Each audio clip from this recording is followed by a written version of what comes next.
সালামু আলাইকুম রহমতুল্লাহ। সম্মানিত কোয়েল পাখি খামারি ভাই বোনেরা, যারা নতুন ভাবে কোয়েল পাখি করতে চান তাদের এই কথাগুলো একটু শোনা দরকার। আসলে কোয়েল পাখি একটি লাভজনক ব্যবসা যদি করার মতো করা যায় এবং মন থেকে করা যায়, খুব গুরুত্ব সহকারে করা যায়। যে কোনো ব্যবসাকে ছোট মনে করতে নেই। কারণ দেখেন, আমার নিজের খামার, নিজের ইনকিউবেটর মেশিন আছে, আমি নিজেই সবকিছু আমার কোয়েল পাখি কোথা থেকে এনে যে বোর্ডার করে কোনো জায়গায় সেল করি সেটা নয়।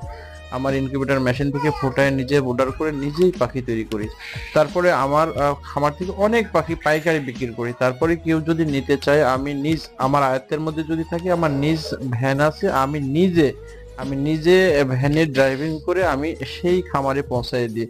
কারণ এর থেকে আল্লাহ তাআলা আমাকে রিজিক দিতেছে। এজন্য আপনারাও যদি কোয়েল পাখি করতে চান, গুরুত্ব সহকারে নিজেকে ছোট না মনে করে নিজে করবেন, আগাতে পারবেন।